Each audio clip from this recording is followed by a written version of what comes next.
Kumikinang ang sikat ng araw sa Mar Engel at dekaradong tarangkahan ng isang malawak na lupain habang sunod-sunod na dumarating ang maraming karwahe. Sa loob ng Mar Engel na gusali, ang isang malaking bulwagan ay puno ng mga maharlika na ipinatawag para sa isang pagpupulong, ang kanilang mahihinang bulong ay pumupuno sa hangin. Sa gitna nila, isang maharlika ang nagpahayag ng kanyang pagkainis at naisip sa sarili, nagiging mayabang na si McLean. Ipinapatawag ang lahat ng maharlika sa kabisera para sa isang pagpupulong. Isang maharlika na nakaupo sa malapit ang nangutya sa sentimyentong ito. Ito ay ikinagalit ng isang matanda at kalbong maharlika na tumayo at itinuro siya ng may pambabatikos. Ano, bantayan mo ang pananalita mo. Hindi mo ba nabalitaan? Tanong niya. Ang lalaking pinapagalitan ay kalmadong lumingon at ipinaalala sa kanya ang mga kamakailang kaganapan. Pinatalsik nila ang mga maharlika at maging ang mga dugong bughaw dahil sa pagtataksil. Naisip niya, alam kong pinagkakatiwalaan siya ng susunod na hari, pero hindi ba't parang sobra na iyon? Samantala, nanatiling kalmado ang ibang pangkat ng mga maharlika. Isang matanda na may puting balbas sa baba ang malamig na nagwika, para sa ating nanatiling neutral, hindi naman ito masamang bagay. Tumango ang lalaking katabi niya bilang pagsang-ayon. Kahit ano paman, lahat tayo ay neutral, gaya ni McLean noon. Tumawa ng malakas ang matandang may puting balbas at sinabi sa kanyang kasama, lahat tayo ay nagdusa, naipit sa pagitan ng dalawang panig na iyon, kaya tiyak na may mapapala tayo rito. Ngunit ang ibang maharlika na nagtatalo kanina ay nakaupo na ngayon sa gitna ng tensyon at katahimikan. Isa sa kanila ang nag-aalalang nag-isip, wala naman kaming ginawa sa kanya.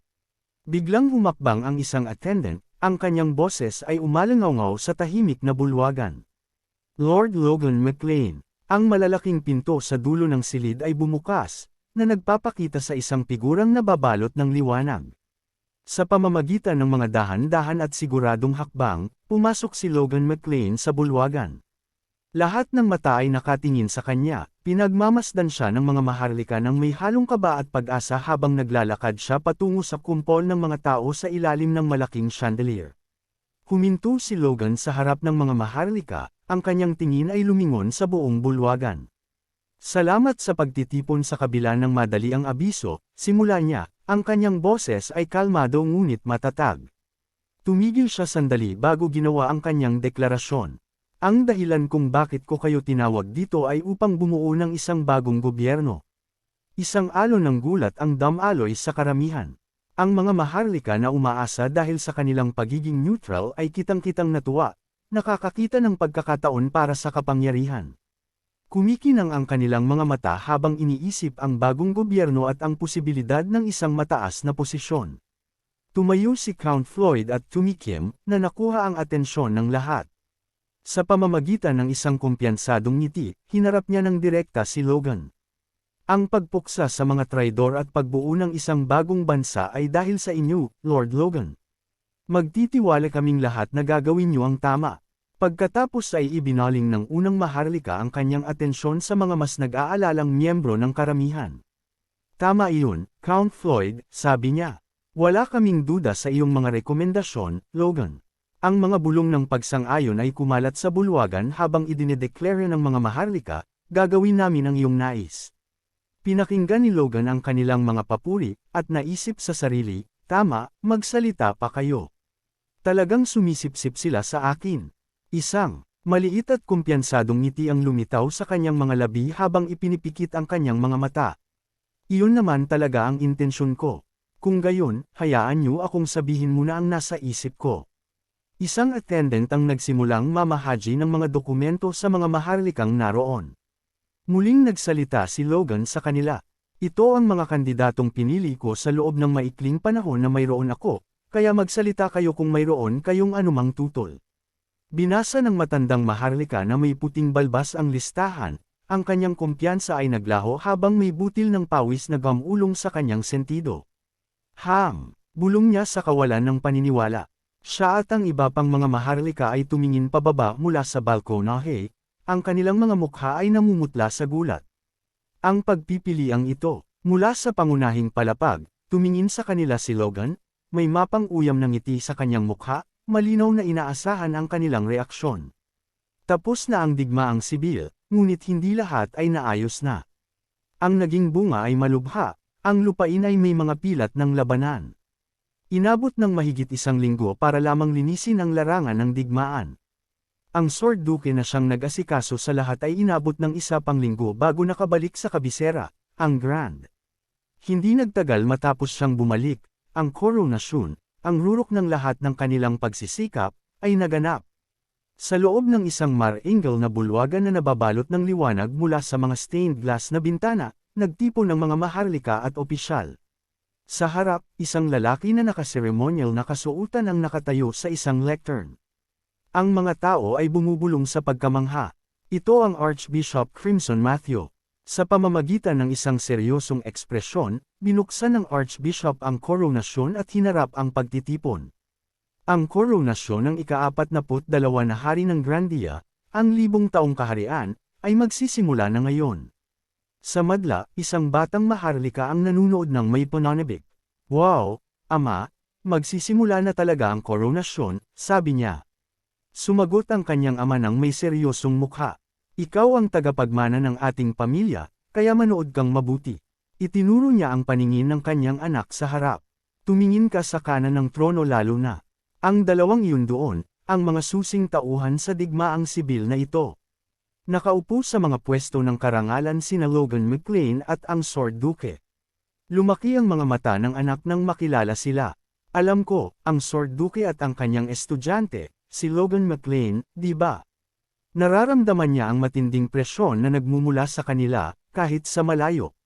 Kahit ako, na walang pagsasanay, ay nararamdaman ang kanilang lakas. Tumango ang kanyang ama. Oo, ang dalawang iyon ang mga bagong sentro ng kapangyarihan, kaya kailangan nating magbigay ng magandang impresyon sa kanila. Pagkatapos ay itinuro niya ang kabilang panig ng bulwagan. At tumingin ka naman sa kabilang panig ngayon. Ang mga bagong itinalagang ministro, pagpapatuloy ng ama, habang itinuturo ang grupong nakaupo katapat ni na Logan at ng Sword Duke. Sa gitna nila, isang lalaki ang nakangiti ng may pagyayabang. Sabi niya, ang biyanan ni Logan McLean, si Count Floyd, ang bagong Prime Minister. Ang lahat ng iba pang ministro ay nasa panig din niya. Tumingin ang anak ng may kaba, ang kanyang noo ay nakakunot sa pag-aalala. Okay lang ba talaga iyon? Sigurado akong magsasalita ang mga maharlika laban doon. Huminga ng malalim ang kanyang ama, may madilim na tingin sa kanyang mukha. Sino ang maglalakas loob? Sabi niya, ang kanyang boses ay bumaba sa isang bulong na puno ng takot at pagkamangha. Iyon ang mga utos ng Knight of Blood. Ang mismong titulo ay nagpapakita ng isang nakakatakot na imahe ni Logan, na nababalot ng madilim na kulay dugong aura, ang kanyang mga mata ay nagniningning sa tensyon. Sa tabi ni Logan, sumulyap ang Sword Duke sa kanyang estudyante sa gilid ng kanyang mata, matapos marinig ang pag-ulong na pag-uusap ng mga maharlika. Narinig mo ba iyon, Logan? Mahinang tanong niya. Napakislot si Logan, halatang hindi komportable sa titulo. Ang kabalyero ng dugo, ang sabi nila, pag-uulit ng Sword Duke. Tumikim si Logan, iniiwasan ang tingin ng kanyang master. Ahem, hindi nyo kailangang pakinggan ang lahat ng sinasabi nila. Bakit hindi? Sagot ng Sword Duke. Iyan ang pangalang ginawa mo para sa iyong sarili. Isang butil ng pawis ang gamulong sa sentido ni Logan. Napatingin siya sa ibaba, ang kanyang boses ay puno ng pagsisisi. Master, inakala ko na hindi ko dapat madumihan ng dugo ang inyong mga kamay. Ngumisi ang Sword Duke bilang pagbabaliwala. Mga dahilan. Ayos lang. At least alam mo ang iyong ginawa. Ang kanyang tingin ay tumingin sa harap habang nagpapatuloy siya sa isang malungkot na tono. Ang mga tao ay laging nagbabago, Logan. Gaya ng pagbabago ko para protektahan ka. Tumingin si Logan sa kanyang master, gulat sa hindi inaasahang mga salita nito. Hinarap ni Logan ang kanyang master ng may katapatan. Tunay akong humihingi ng paumanhin tungkol doon. Umiling ng bahagya ang Sword Duke. Wala kang dapat ihingi ng paumanhin. Desisyon ko rin iyon. Tumigil siya, ang kanyang tono ay naging seryoso. Ngunit dapat kang maging mulat sa kung anong uri ka na ng tao ngayon. Kung makakalimutan mo, ang landas patungo sa pagiging isang halimaw ay babukas, dagdag niya ng may punto. Gaya ni Jordan, na namatay sa iyong mga kamay. Bahagyang tumigas ang tingin ni Logan habang tinatanggap ang babala. Isa sa puso ko iyan, mahinang sagot niya. Ang kanyang atensyon ay ibinaling sa harap ng bulwagan, kung saan nakatayo ang Archbishop. Napansin ang matindi at halos nararamdamang killing intent na nagmumula sa kanyang master, nagtaka si Logan. Pero master, nagtatanong lang ako kung sakali, may nangyari ba sa inyo at sa Archbishop? Para kayong nanunuri ng patalim sa kanya. Ang Archbishop, na nararamdamang ang matinding presyon mula sa titig ng Sword Duke, ay nagsimulang pagpawisan ng malubha. Nanatiling tahimik ang Duke sandali bago naglabas ng isang pagod na buntong hininga. Sadyang nakakairito lang siyang tao. Nanliit ang mga mata ng Sword Duke sa galit na sinusubukan niyang itago. Gusto niyang ipadala si Stella sa simbahan, paliwanag niya, ang boses ay mababa at matigas. Nagulat si Logan sa revelasyong ito. Pagpapatuloy ng Duke dahil sa nangyari sa naming ceremony. Sa kabila ng kanyang galit, sinubukan ng Sword Duke na baliwalain ang pag-aalala. Well, wala kang dapat ipag-alala. Kasama siya sa simbahan, pero hindi niya mapipilit ang isang duke na gawin ang anuman. Ibinaling niya ang kanyang focus sa layunin ng kanilang pagtitipon. Ang koronasyon dito ang pinakamahalaga ngayon. Na tila ba isang hudyat, isang bagong figure ang lumitaw mula sa isang maliwanag na pintuan sa dulo ng bulwagan. Ang ikatlong prinsipe, si Roger von Grandia, ay naglalakad patungo sa trono, matatag ang kanyang ekspresyon at may kumpiyansa ang kanyang bawat hakbang. Ang lahat ng atensyon sa bulwagan ay nakatuon na ngayon sa lalaking malapit ng maging kanilang hari. Narating ni Roger ang harap ng bulwagan at tumayo sa harap ng Archbishop, na nagpapakita ng isang mar-angle na korona na nakapatong sa isang pulang unan. Kuminang ang mga mata ni Roger habang tinitingnan ito.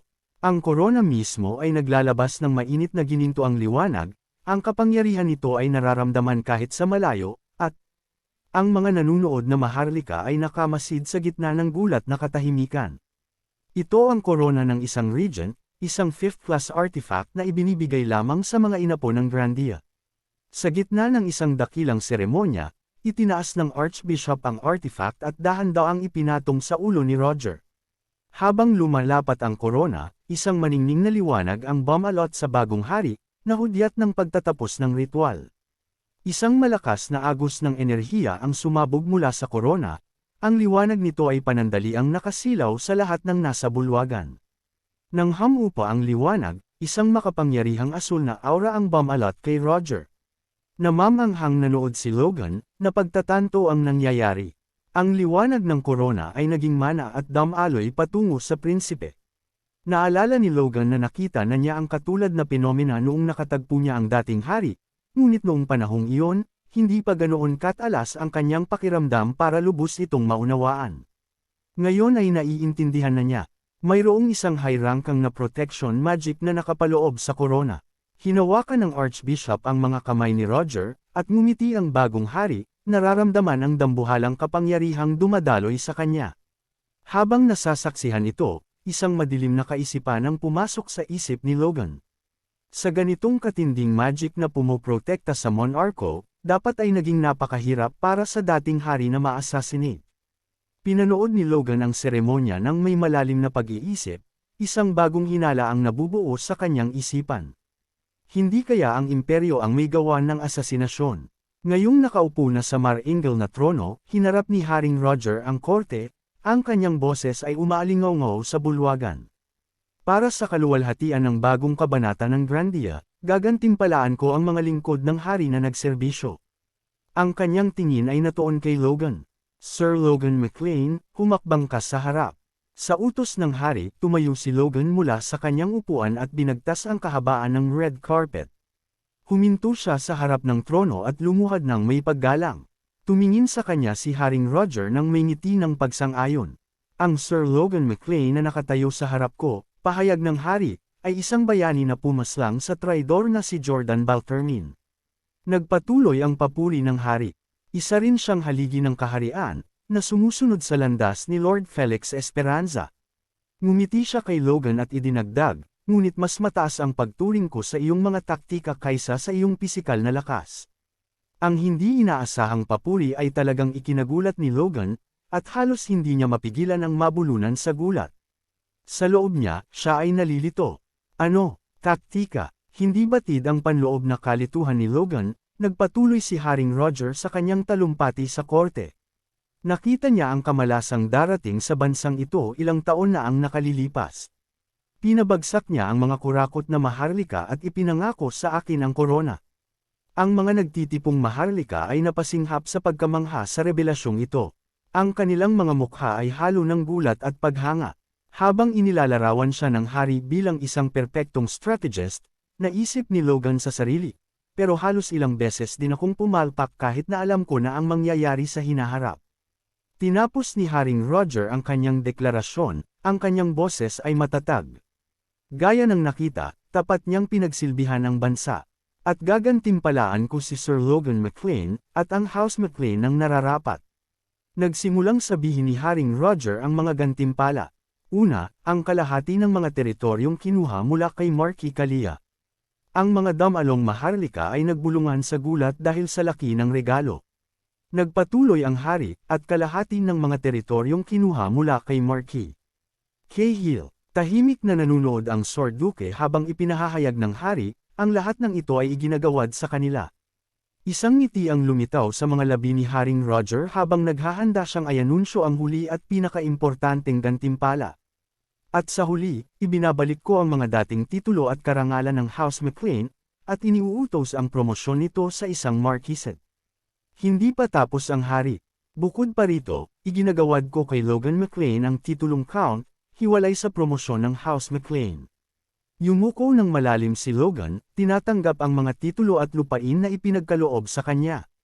Tumingin si Haring Roger sa lalaking nagbigay daan sa kanyang pag-akyat sa trono, ang kanyang ngiti ay tapat. Nandito ako ngayon dahil sa iyo. Sa huli, binitiwan ni Haring Roger ang kanyang pinakanakakagulat na deklarasyon. At dahil dito, ang lahat ng nasasakupan ng lupain na ito ay dapat siyang trituhin gaya ng pagtrato ninyo sa akin. Biglang napatingala si Logan. Nanlalaki ang kanyang mga mata sa kawalan ng paniniwala. Isang butil ng pawis ang gamulong sa kanyang mukha habang sinusubukang intindihin ang mga salita ng hari. Ano? Naisip niya, hindi makapagsalita sa gulat. Ang bigat ng tiwala ng hari at ang autoridad na ibinigay sa kanya ay lubos na nakakalula. Umaabot siya sa ganito.